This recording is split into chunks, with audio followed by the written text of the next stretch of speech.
Over to you for a few opening comments. Great, thank you. I'm going to kick this off and then have to depart for another engagement. But what you're going to hear about this afternoon is two firsts. One, I'm almost embarrassed to use, first UARC sponsored by the Department of the Air Force. And the second is the first UARC, which will be led by Historical Black College and University. University Applied Research Centers provide a lot of great services to the department in moving advanced technology forward and helping us tap into sources of expertise in engineering and science that we wouldn't have otherwise. So we've committed to have a 5 years of funding at $12 million per year to start with a competitive process, a new University Applied Research Center led by Historically Black College and University. That will be focused on autonomy. It's also a gap in our suite of research institutes right now that we don't have one focused on this area. If any of you have heard me talk at any time, I think in the past year or even before that, I'm very focused on the threat of Chinese military modernization and what that means in terms of our viability of our forces, for the future. And part of the future of the military is going to be autonomy. There's no doubt in my mind of that, and we're seeing increasing evidence of that almost in every conflict that occurs. You saw it in Nagorno-Karabakh, we're seeing it in Ukraine now. It's here to stay, and we need to be at the front edge of that. And this is an opportunity to tap into universities that have an enormous amount of capability in science and technology. The HBCUs put out about 30% of the scientists and engineers that are produced by that community. So we're looking forward to this. It's going to be a competitive process. It's going to go reasonably quickly. We want to get on with this, and hopefully by the end of the calendar year, we'll have a lead selected and we'll be off and running. And with that, I'm going to leave it to. I want to say thank you. I think to the team here. Heidi Hsu is going to speak next, but. Victoria Coleman and Wanda down there have been tremendous leaders in putting this together. And I see a few other, Marianne Maynard and others here that have been part of this. It's been a journey of several months now to get this all together, and a lot of work has gone into it. And I just want to thank this team for all the great work they've done.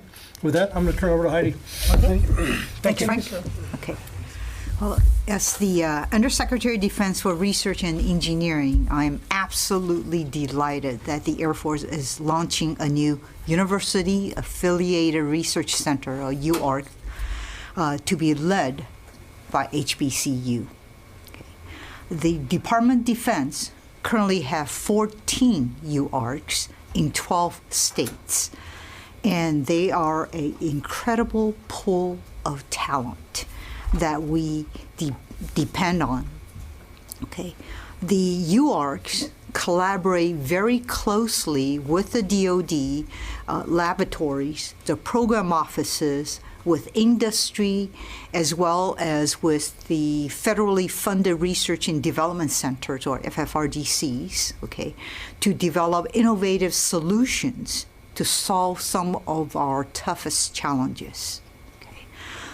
This nation must have a strong national STEM workforce, since the future of our national security is dependent on our ability to grow our STEM talent. Okay. We will only accomplish this through the cultivation of a highly diverse workforce. Diversity of background with a diversity of ideas has always been the strength of this country. Okay. The United States have a long history and a strong reputation of being a haven for diversity and innovation. We must tap into the HBCUs to grow a well-educated and well-trained workforce for the Department of Defense and this nation. I'm happy to announce that my office, the Undersecretary of Defense for Research and Engineering, as well as the Undersecretary of Defense for Acquisition and Sustainment, will both be contributing $2 million per year to this UARC, in addition to the $12 million that the Air Force will be contributing. So I'm absolutely thrilled to be here with my counterpart. I'm going to turn it over to Dr. Coleman. Thank you, ma'am. I just want to start off by acknowledging the amazing team that brought this to us today. I see many of my colleagues here. It was a long road, as Honorable Shu just mentioned, but I got to tell you, today is a good day. We have challenging days. Today is a good day. Thank you, ma'am, for your support of this. I think it's a historic opportunity, and it's one that is long overdue. In many ways, it's as the Secretary said, it's embarrassing to say that we waited this long, but we're here now. Over the next few months, I just wanted to tell you a little bit about what's going to happen next. Over the next few months, the Department of the Air Force team will continue working with Dr. LaPlante and Ms. Shu's teams to, first of all, get the York approval. This is a designation that is determined by USDRNE. So we're working with Ms. Shu's team to make this reality.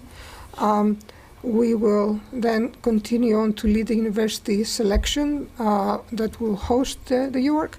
And of course, we will be looking to establish the IOC, the initial operating capability. So how we're going to get there?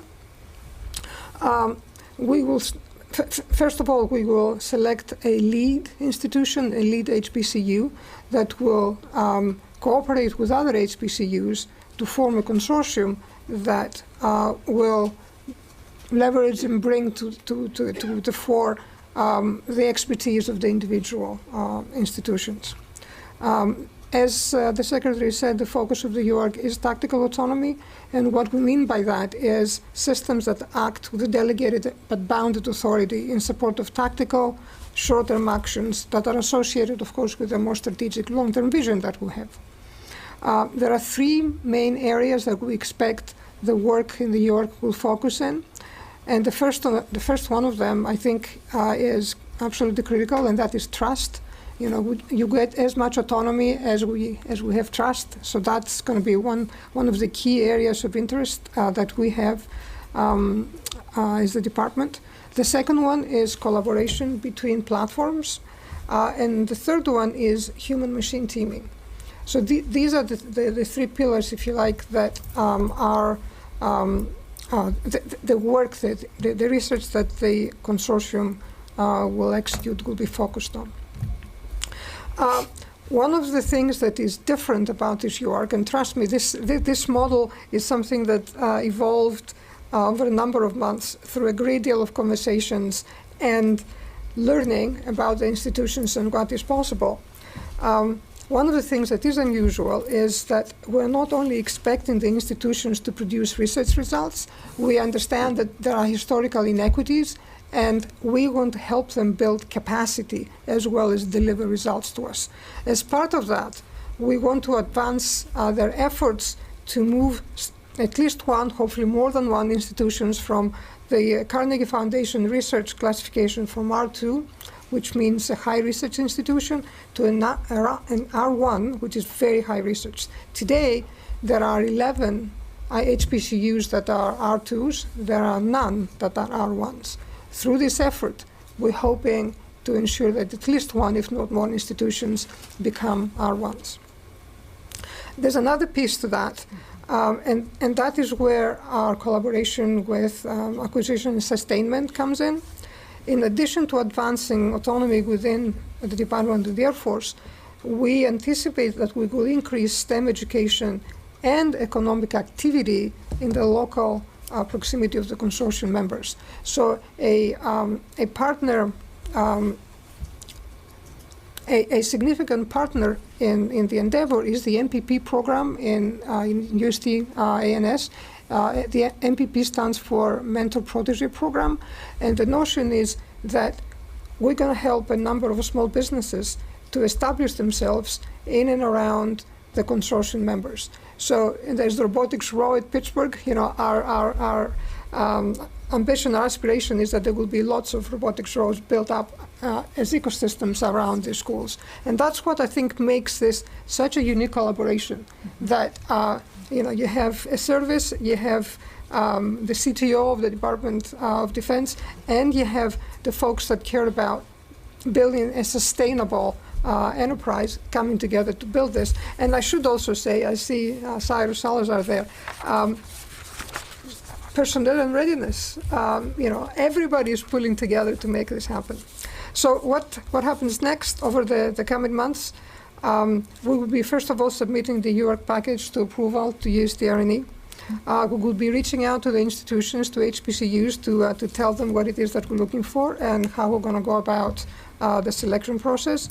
We anticipate that we will have an industry day during the week of August 8th. By August 15th, we will release a broad agency announcement, the competitive vehicle. And then our hope, as the Secretary mentioned, is to have a selection and have a public announcement by mid-December. And following on from today, there will be a website that goes live that will give everybody access to the information that we have now and that we'll be producing. So I wanted to, again, thank everybody in the team, but I wanted us, I don't think we can have this event today without having somebody who actually is an HBCU alum to tell us what this means. So I'm pleased to close my remarks by passing it on to my colleague, Tawanda Rooney, who, alongside Bishop Garrison, hiding down there, a bishop served in the office of Secretary Austin until very recently. These two here have been our partners in crime. Without them, we wouldn't be where we are today. I think it's only fitting that Tawanda will tell us what this means to her, because she embodies our ambition to bring the brilliance of the talent in the schools into our service. So Tawanda, over to you. Thanks, Dr. Coleman. I first want to this is such a historic moment. I first want to give thanks to Mr. Kendall, Secretary Kendall, Dr. LaPlante in his absence, and certainly you, Honorable Hsu, for being here, for your leadership and your commitment to seeking diverse talent for research for HBCUs, historically black colleges and universities, for our national security. As a senior executive in the Department of the Air Force and a proud historically black college and university graduate from Virginia State University, it's my honor to be a part of this historic moment today. See, I joined the Air Force in the summer hire program back in 1988 while matriculating at Virginia State University.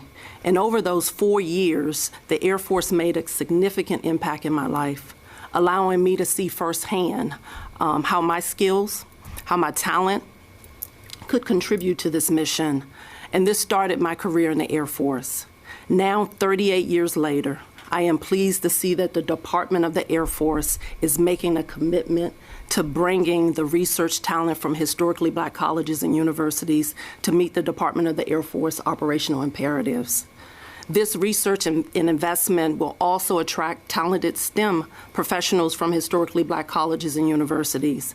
And like myself, 38 years ago as that summer hire employee, they'll see themselves as a valuable contributor to the Department of Defense research needs. I also want to thank you, Dr. Coleman, Mr. Bishop, and the entire team for this partnership in getting us here today. Thank you so much. So we'll take some questions now. Abraham? Yeah, thank you so much. Thanks for doing this. I've got several questions, and I just hope the appropriate person will jump in. How much money is currently in those 14 UARCs? Because I read that just 0.05 currently goes to HBCU, so I just wonder the comparison. And then what was the rationale for limiting this selection to HBCUs? And there's only 11. So instead of going nationwide, the rationale for that. And then could you talk a little bit about how will this impact diversity in the Air Force? Will it sort of expose Air Force to potential civilians and service members, future service members? Thank you so much. So I'll talk about the UARCs, okay?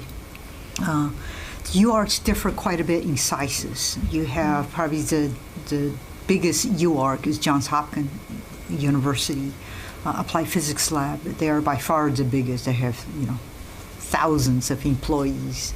covering a very wide range of different topic areas. Okay, so the UARCs are really selected and supported by the services. Army has 4, Navy has 5. Okay, this is the very first one by the Air Force. Missile Defense Agency has one.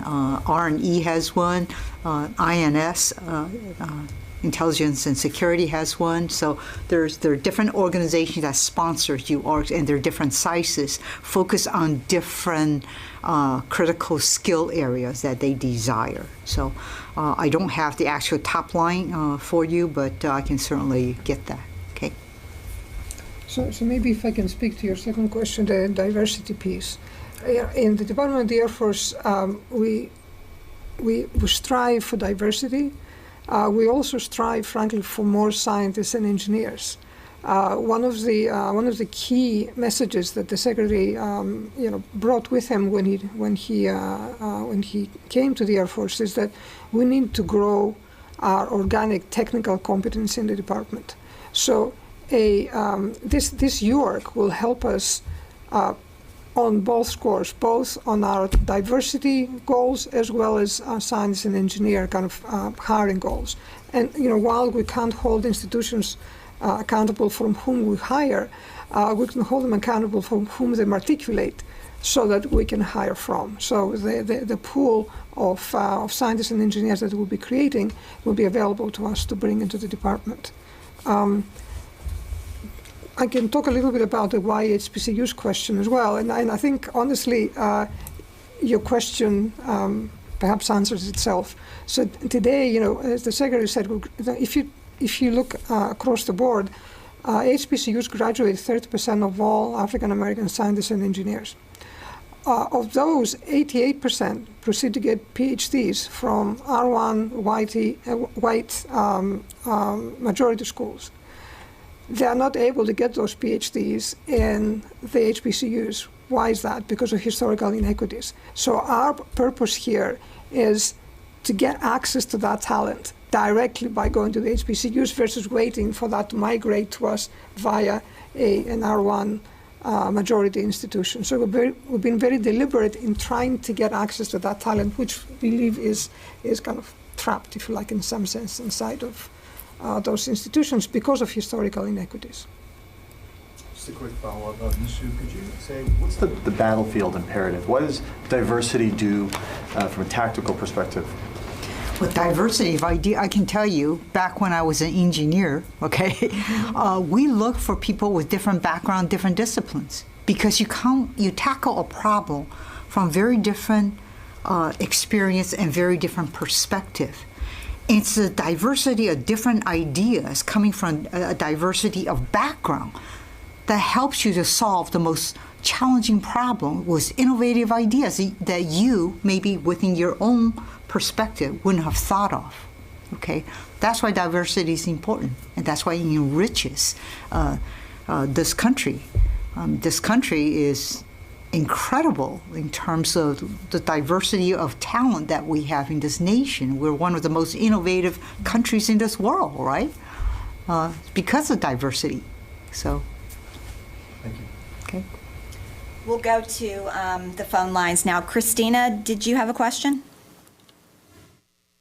Thank you for taking my question.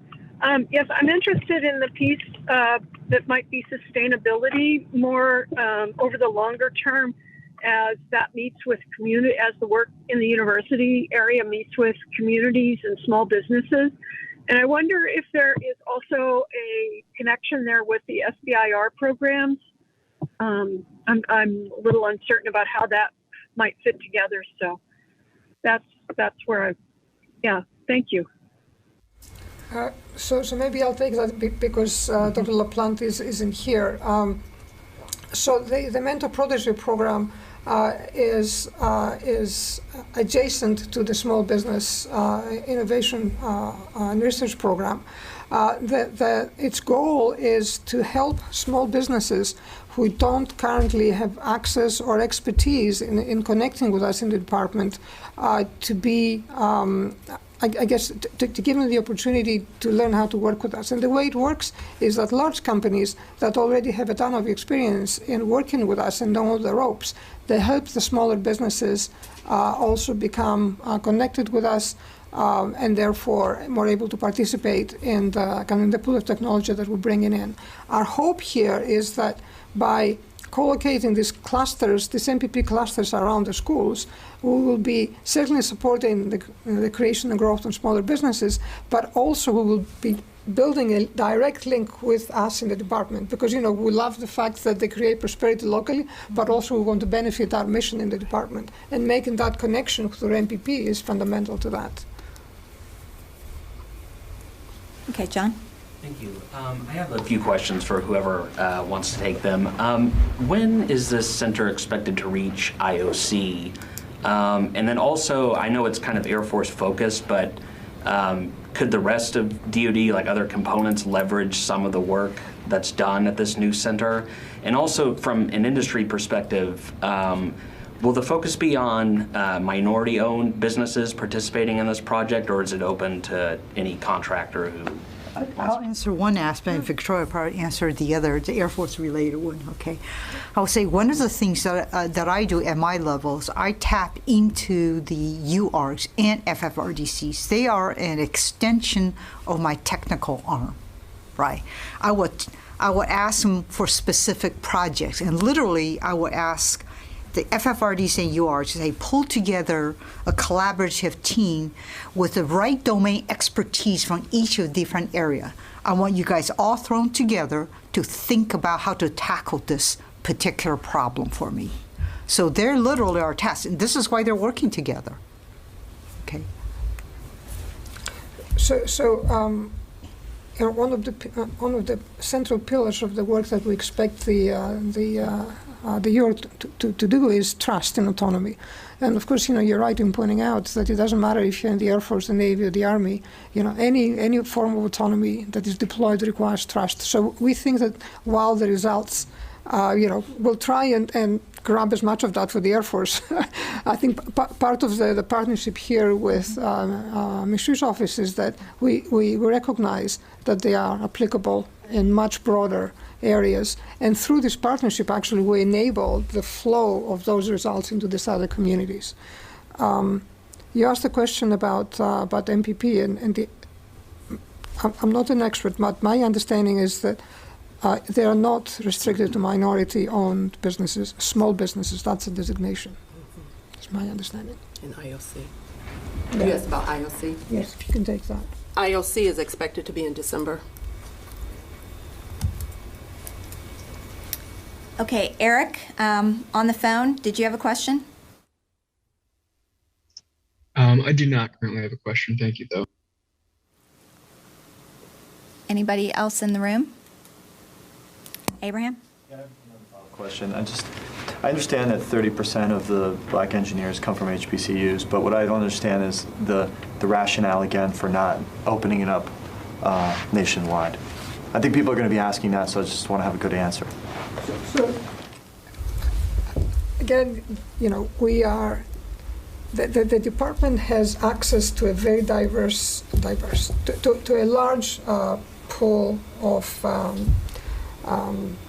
work and people that are executed through the 14 or so UARCs that we already have. Mm-hmm. What we don't have access to is the talent that is sitting inside HBCUs. So this is a very deliberate effort to allow us to have much better access in those schools. So this is the focus, one of the focus areas, but also I have to say that it is consistent with the NDAA from 22 that actually directed the department to do more on this, and perhaps you can add to that. Yeah, I would also chime in. If you think about across the nation, we have a problem in terms of STEM, right? Students graduating through universities. So one thing we ought to be doing is tap into and growing our STEM education through universities that's in the U.S., that's U.S. citizens, right? Rather than looking only externally for immigrants, right? So one way for us to grow the number of STEM students, literally to cultivate HBCUs, right? You have U.S. citizens. Why not get them interested in STEM? What my office does is reaching all the way down. We have STEM scholarships. 416 STEM scholars were awarded undergraduate and graduate degrees. And it's a fee for service, namely, I pay 4 years of your undergraduate degree. After you graduate, you work in one of our labs for 4 years. You got a guaranteed job for 4 years. What's better than that, right? And we reach down even lower into junior high schools and all the way down to grade school to cultivate the STEM talent, right? So one of the key things that we want to do is cultivate the STEM talent. Therefore, we have a greater pool of STEM folks, right, to tap into, to work not just in the DoD, but perhaps in the defense industry as well. We also benefit from that, right? Abraham, if I can pull on that, one of the things we talked about early on was the inequities. And so while the UARCs have historically been available to HBCUs, but they're not able to compete. And one of the things that we're talking about is building that capacity. And you heard the numbers of about 11 of them are R2s. None of them are R1s. And so when they compete, when you said open it up, when they compete with R1s, they're not able to compete. And one of the things under the NDAA is to fix that inequities. And to do that, we have to give them that lift like we've done with other universities through the UR. So that's our primary goal, to do that. So one other thing I'd like to add to that, to chime into that, one of the things that my office have done last year is really helping the HBCUs to team up with a major university to be able to compete for a center of excellence fee, right? So that has happened. So last year we granted 2 more HBCUs additional funding because they've teamed up with another university, a major university, to compete on all of these research projects. Right? So, yeah, I'd just like to echo what the panel has said and introduce myself. So I'm Ms. Shu's Deputy CTO for Critical Technologies. And so I'm one generation removed from HBCUs. Both my parents were HBCU grads. And for me to achieve my career goals, that was not an option for me. So I have an elite pedigree, but I want the next me to be able to come from an HBCU. And that's, as Tawanda said, we want to build capacity, and as Ms. Shu just said, we want to be able to have HBCUs transition from R2 to R1 to compete for funds to help the department in its mission. And, we do understand that competition is not theoretical.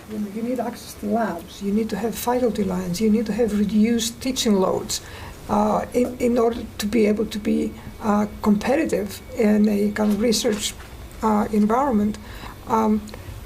Without that, and because the schools have been squished into the kind of the R2 space for the most part because of lack of funding in the past, they've just not been able to develop in the ways that we know they are capable of, and we really want to unlock that potential. For us, this is like the key to let all this goodness come out. I gotta tell you, I get very emotional when I hear stories like this. Today is a good day. Today is a good day. John, did you have a question? Thank you. Christian, can you clarify when you're talking about the advantage of being an R1 school versus an R2 and competing? Are you talking about competing for funding for federal contracts or DoD contracts? Or can you kind of clarify what you mean? Well, I was referring to the UARCs, and so the other UARCs, there's a competition as well. And in order for those historically black colleges and universities to compete, they have to be able to have, as Dr. Coleman talked about, the labs. They have to have the faculties. And there's 101 historically black colleges and universities. Only 11 of them are considered in R2. that means that they have a high degree of research. To get to the R1s, which are predominantly white colleges, that's very high. And so when they try to compete for other UARC opportunities, they don't compete competitively because they don't have the underpinning that's necessary. That's what I was referring to. And our hope is, by the way, that by doing this, not only they will benefit from the the funding that we will provide to the York, but that will make them much more competitive when they compete in other funding. In other solicitations, right? So we think that this is the accelerant. Yeah, or the absolutely. At least catalyst. one of them. Absolutely. It's a catalyst, right? Lauren, did you have a question? Yes, thank you so much for doing this. And you guys have kind of touched on it already, but I'm hoping to get a bit of a foot stomp. So the Biden administration released its equity plan earlier this year. The Defense Department and other federal agencies and departments noted that that HBCUs and other minority serving institutions were kind of key to, pushing forward these research efforts. You mentioned at the top that this was going to be a 3 to 5 year effort, but how is the Defense Department looking to make this kind of a mainstay and not just, an effort that kind of gets lost and we forget that these partnerships are even happening when we look up in 5 years? So the UARCs are really reviewed at 5-year cycles. So within 5 years' time will be time to take a look at how well the UARC's doing. And usually the department takes a look at in conjunction with the Air Force. And so there's a comprehensive look at what they have contributed. And usually they're renewed within 5 years for another 5 years. Okay. Plus, we have been very thoughtful about this, so we want to develop the institutions so that even if in the unlikely event that the funding doesn't continue past 5 years or even 10 years, they have built up enough capacity internally to be able to compete and bring in funding from other sources. Yes. So, Shelley, do you have a question? I don't at this time. Thank you, though. Are there any other questions in the room? Okay, Abraham. Just because Secretary Kendall talked about China, do our adversaries do this? Does this provide any kind of edge? I actually don't know what China does in terms of UARCs. I have not looked into that. I will say our competitors are using their talent and their students for competitive advantage. And so using that engineering and that talent, we have to do the same thing. And so applying this kind of capability and using every arsenal, meaning the background, the culture, everything that you bring, I bring to the fight. That's what they're doing. And so we have to do the same thing. I think their civil and military blurs the line, so it's kind of hard to say where the line divides. Ours is pretty clear, right? Okay, if no other questions, we'll say thank you to our panelists, and we appreciate everybody showing up today and celebrating this great occasion. Thank you.